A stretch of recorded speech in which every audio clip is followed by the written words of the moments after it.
오늘 말씀은 마가복음 10장 13절부터 16절인데요. 잠깐 읽어보겠습니다.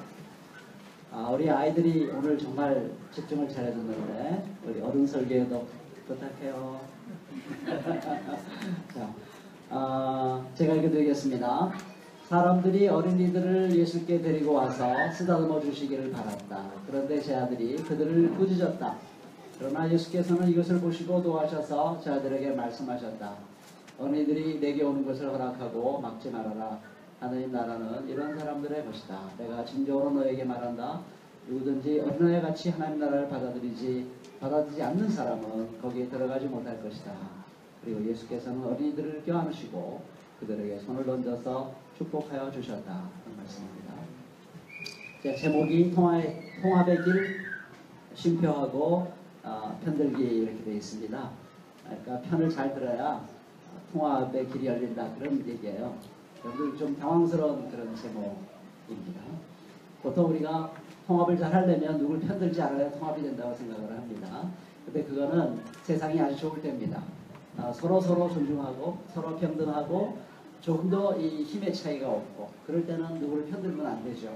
그럴 때는 서로 편들지 않고 잘 대화를 해야 통합이 이루어집니다. 근데 세상이 그러지 않을 때가 참 더 많습니다. 세상이 평등할 때보다 평등하지 못할 때가 훨씬 많죠. 그걸 우리 흔히 일컬어서 갑을관계라고 말합니다. 갑이 힘쓰는 사람, 우리 힘없는 사람 이렇게 우리가 표현하지 않습니까? 대체로 세상에 갈등이 생길 때는 바로 힘 있는 사람이 힘없는 사람을 아프게 할 때 갈등이 생길 때가 참 많아요. 그럴 때는 어떻게 통합의 길이 열리는가? 그때는 편을 들어야 됩니다. 누구 편을 들어야 될까요?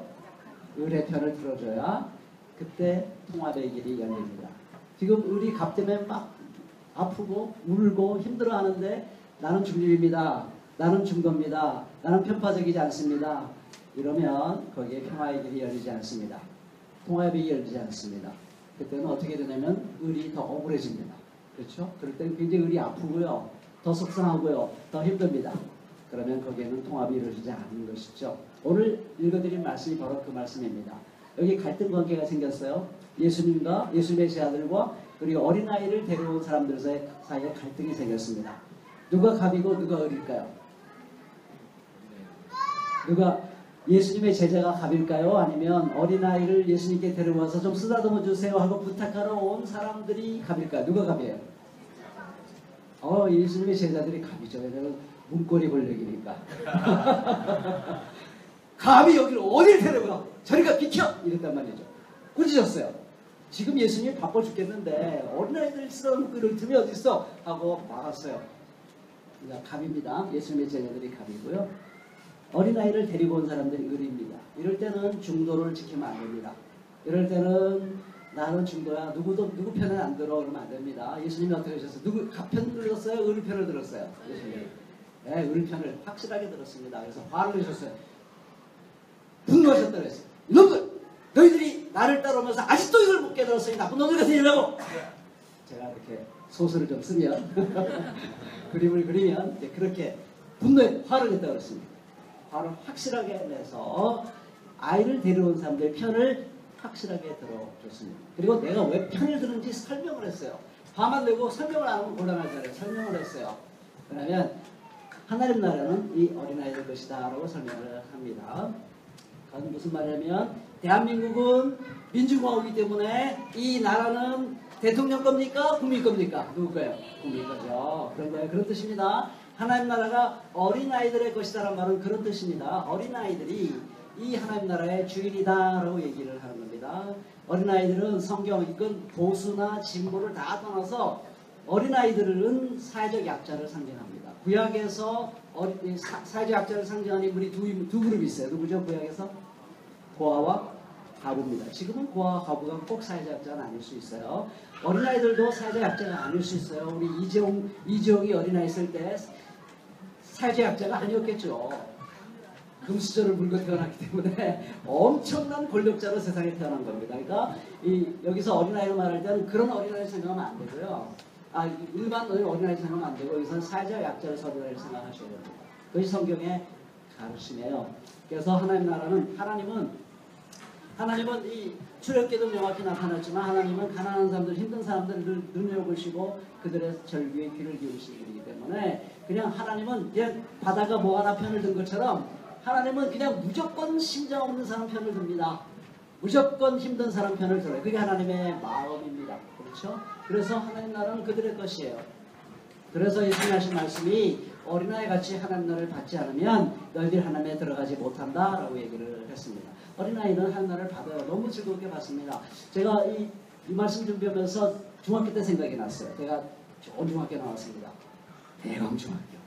네, 이 기독교 학교인데 너무너무 좋은 학교였습니다. 그때 김종수 선생님이라고 목사님 출신인데 교감 선생님이에요. 연세대학교 응원단장 출신인데 그렇게 인자하고 나이 드신 할아버지였어요. 그래서 우리 아이들이 운동장에 이렇게 막 걸어가고 뛰어다니고 그러면 이러고서는 막 쓰다듬어줘요. 저도 막 그 선생님 보면 막 달려가서 쓰다듬어주세요 했던 생각이 나거든요.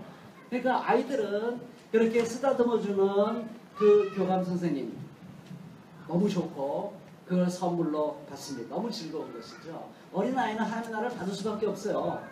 하나님께서 우리에게 사랑으로 다가오시고 우리를 사랑하고 좋아한다고 하는데 그 나라를 즐겁게 받아들이죠.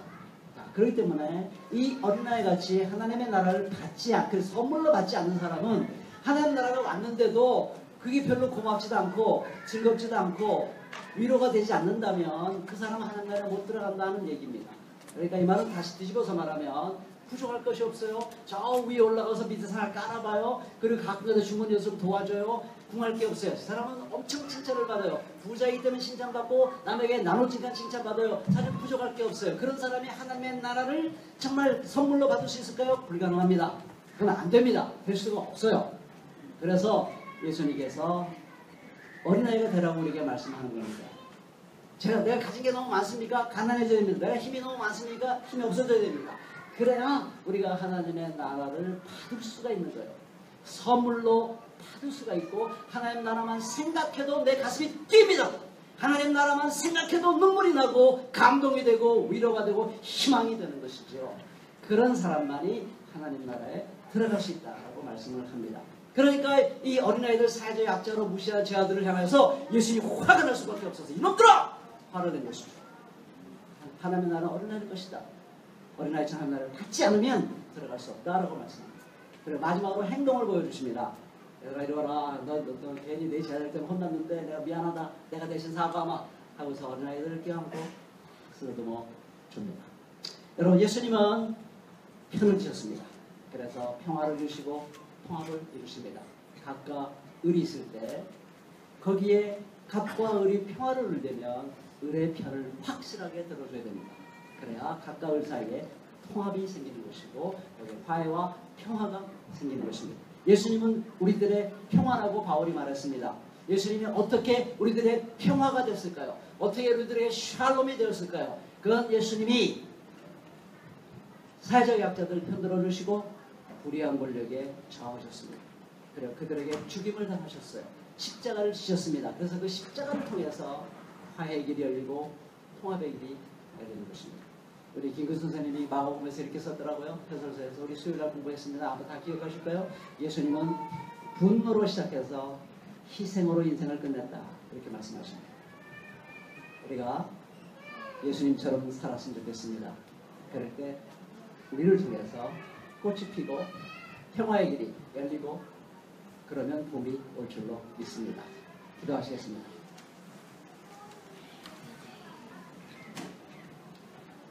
주님 감사합니다. 오늘 어린아이들을 통해서 주님께서 이 세상의 약자들의 편을 들어줘야 그 약자를 괴롭히는 사람들을 향하여 분노를 할 줄 알아요.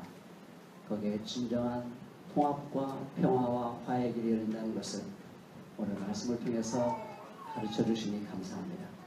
주님 이 땅에 우는 사람들이 너무나 많습니다. 아파하는 사람들이 너무나 많습니다. 조롱당하는 사람들이 너무나 많습니다.